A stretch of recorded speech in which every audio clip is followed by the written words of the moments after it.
Folks, and welcome back once again to the Hop House. It's Eddie here, and it's time for another beer review. It's another virgin beer review, and it's another one of our budget beers.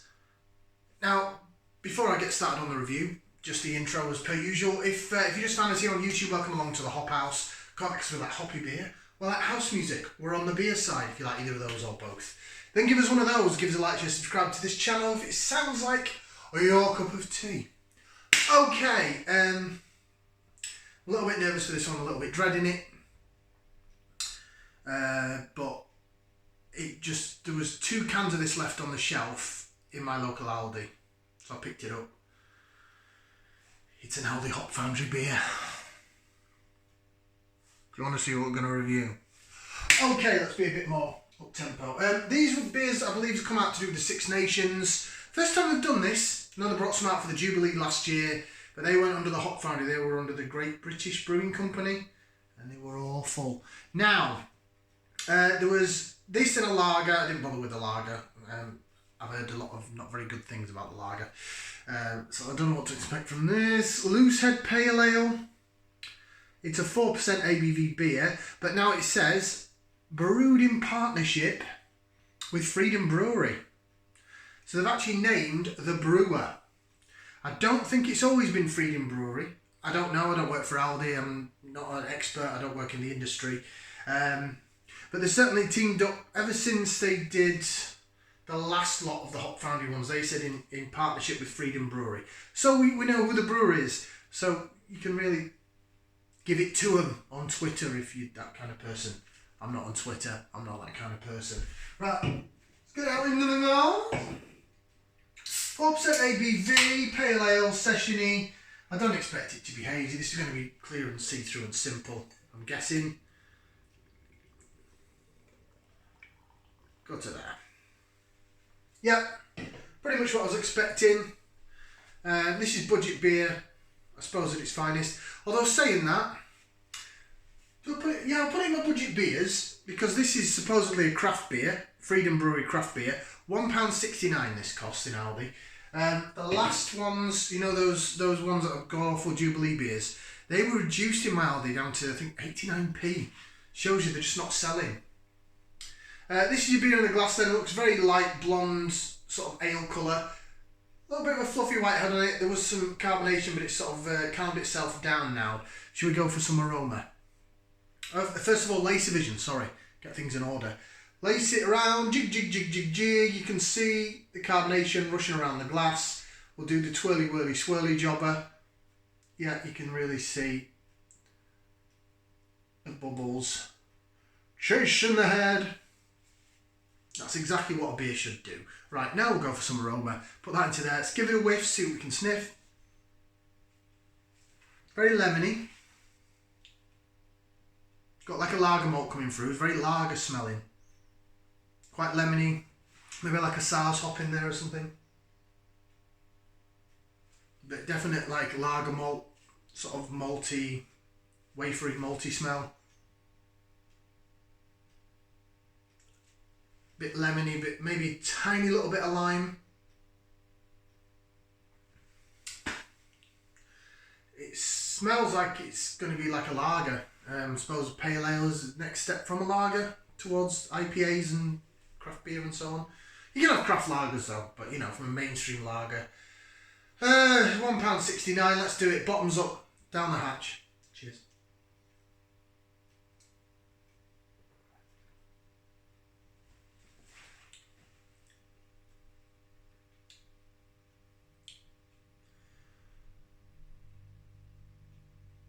Ugh.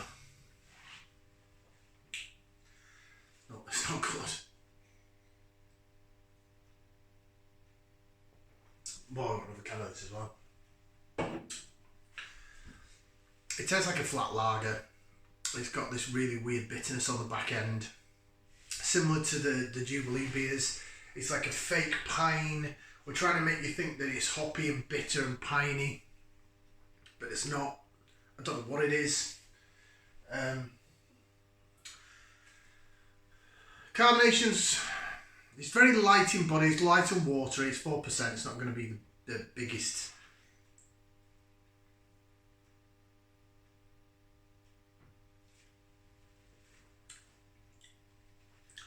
Oh yeah, it's got like a real tinny taste down the sides of your tongue, and then when you swallow it, that real sort of fake, artificial, mimicking pine needle bitterness comes in. But it's not pine needle, it doesn't taste hoppy, it tastes like they've syringed something into the beer. Oh dear. Pour the rest in.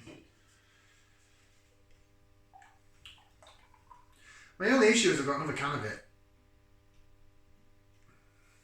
And all it's probably going to do is mop my sink out.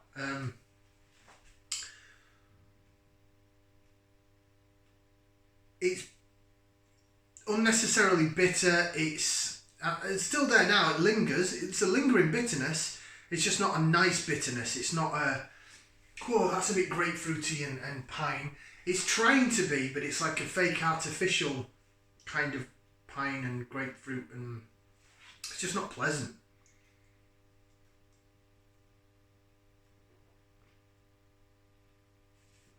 But I don't think I want to drink any more of that.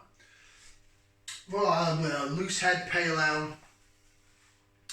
A thirst quenching pale ale with refreshing tropical notes. That's what it says. Contains barley and rye. So they put rye in there. Maybe that's where some of that weird bitterness is coming from. Maybe it's the rye. Now, personally, this is a personal thing. All these videos are my opinion, right? Personally, I think rye goes better in like a red IPA where it's a bit darker malt bill. This just appears like it's too light to handle the rye element of it. Maybe the barley and rye produce the sugars with the yeast to create the 4%. And then if they even put any hops in it, have they stuck some flavourings in that's sort of mixing with the rye and creating this strange... So I didn't want to drink anymore, don't I? Oh, one more mouthful. I'll go on. As soon as I'm filming it. Don't know what that was with the hand.